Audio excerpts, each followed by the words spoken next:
कि पहली प्रथा थी देवदासी प्रथा।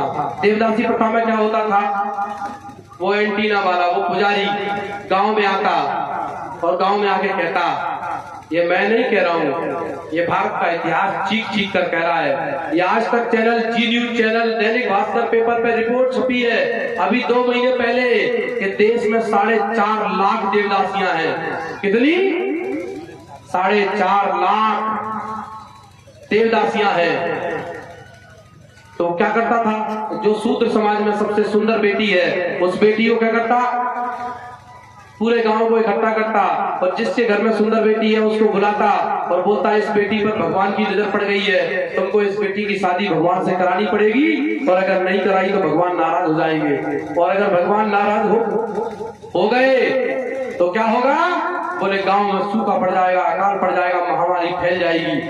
तो वो गांव के लोग जिसकी बेटी होती थी उस पर दबाव डालते हैं, कहते हैं कि तेरी बेटी के चक्कर में पूरा गांव परेशान होगा, तो तू भगवान से शादी करा दे, और भगवान से मिलने के लिए मरना पड़ता है, तेरी बेटी बहुत खुशनसीब है कि उसकी जिंदा में शादी हो रही है भगवान से। तो जब वो भगवान से शादी करा देते हैं तो बेटी कहाँ रहेगी, मंदिर में रहेगी। मंदिर में कौन रहता है, पुजारी, जमींदार और सेठ, वो तीनों मिलकर उस मासूम सी बच्ची जो छोटी उम्र में शादी हो गई, बड़ी हुई, सबसे गांव की सुंदर बेटी थी, बड़ी हुई, जवान हुई, और जब जवान हुई तो उनकी नीयतें खराब हुई, तीनों ने मिलकर उसका शोषण किया, और जब तीनों ने शोषण किया तो वो गर्भवती हो गई, और जब वो गर्भवती हो गई तो बच्चा पैदा हुआ, और जब बच्चा पैदा हुआ तो उसको ना तो जमींदार ने नाम दिया, ना वो सेठ ने नाम दिया, ना वो पुजारी ने नाम दिया, उसको नाम दिया गया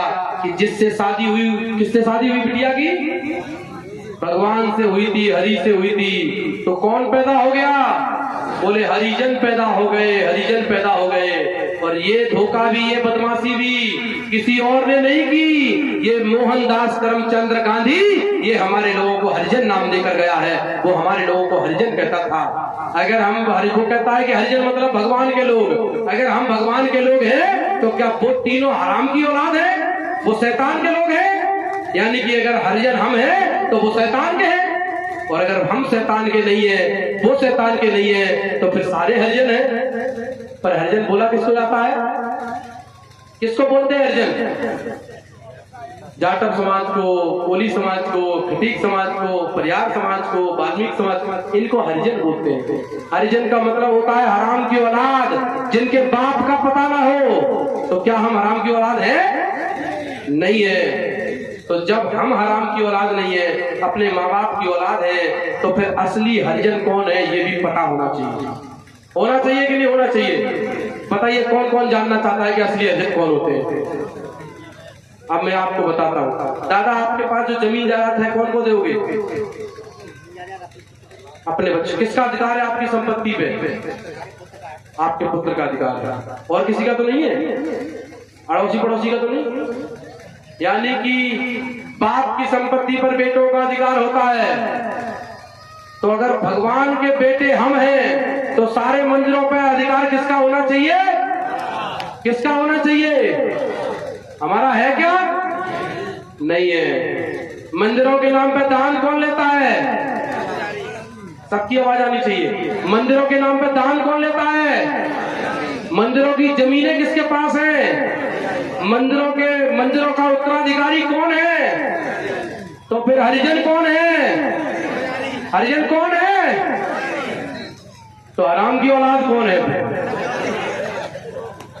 आज के बाद जितने भी SC ST OBC समाज के लोग यहाँ उपलब्ध हैं, मौजूद हैं, आज आप कसम खाकर जाएंगे कि आज के बाद हम कभी भी SC के लोगों को हरिजन नहीं कहेंगे। किसको कहेंगे?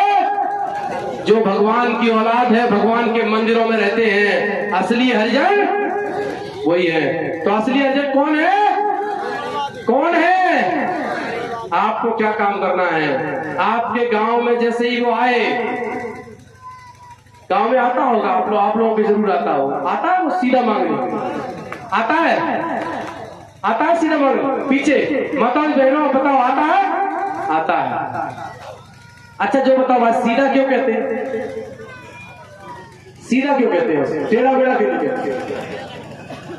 पता है सीधे का मतलब क्या होता है? सीधे का मतलब होता है खेत में जाओ तुम, हल हाँको तुम, बीज बो तुम, काटो तुम, छांटो तुम, फटको तुम, पिसाओ तुम, और थाली में लगाए के आटा, दाल, चावल, नमक, तेल, घी और 10 को नोट सीधो सीधो दो, सीधो सीधो। कैसा दो? सीधा सीधा दो हमको, क्योंकि हमको हराम की खाने की आदत पड़ी है। हम क्यों मेहनत करें और सुंडी करिए? तो बताइए, सीधा देना चाहिए? देना चाहिए क्या करना चाहिए? बोले हमारे बाप देते तुम्हें, हमारे बाबा देते तुम्हें, बहुत दाओ तुम्हें सीधो सीधो। अब क्या करो? अब बोलो उल्टो दो हमें। और फिर भी वो आपके मोहल्ले में आए तो आपको क्या करना है? कुर्सी डालनी है, साफ करनी है और हाथ जोड़ने हैं। पंडित जी नहीं कहनी है, महाराज जी नहीं कहनी है, क्या कहनी है? हरिजन साहब बैठ जाओ। क्या बोलना है? हरिजन साहब बैठ जाओ।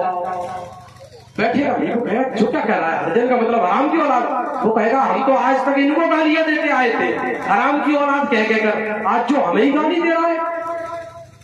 वो कहेगा ये बताओ, ये बात तुम्हें पता है? पहले तो पूछेगा ही, वो समझ जाएगा कि इनके गांव में कोई खुरापाती आ गया है, फुले साहू अम्बेडकर का कोई चेला आ गया है, इनको इनका इतिहास बता गया है। अब मैं इनको गुलाम नहीं बना पाऊंगा, इनको धोखा नहीं दे पाऊंगा।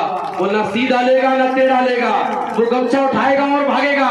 बोले अब इस गाँव में नहीं आ सकता मैं, अब इस गाँव में मेरी दाल गलने वाली नहीं है। और जिस गाँव में उस एंटीना वाले का आना बंद हो जाए, समझ लो उस गांव की, उस देश की, उस प्रदेश की तरक्की दुनिया की कोई ताकत रोक नहीं सकती। पूरे देश का बंटाधार उन पाखंडी पंडों ने कर रखा है, उन्होंने देश बर्बाद कर रखा है। और लाखों करोड़ टन सोना मंदिरों में दबा कर बैठे हैं। देश में कोरोना के समय पर लाखों लोग मारे गए, लेकिन उनमें से एक भी रुपए का दान उन मंदिरों के पुजारियों ने, उन पंडों ने, उन मंदिरों की औलादों ने क्या आपको दिया? हमारे लोग भूख से मरे, बेरोजगारी से मरे, क्या एक भी रुपए हमको मिला? नहीं मिला। मंदिर का दान खाओ तुम, पुजारी बनो तुम, मंदिर ले तुम, जमीनें रखो तुम, सोना रखो तुम, और हरिजन बने हम। तो हरिजन कौन बनेगा? अब हरिजन पंडा पुजारी होगा। बताइए सारे लोग किसको बोलेंगे हरिजन? सब लोग हाथ खड़े कर बोले, किसको बोलेंगे? जो हरि के मंदिरों में रहते हैं वही हरिजन हैं। हम हमारे माँ बाप की औलाद हैं।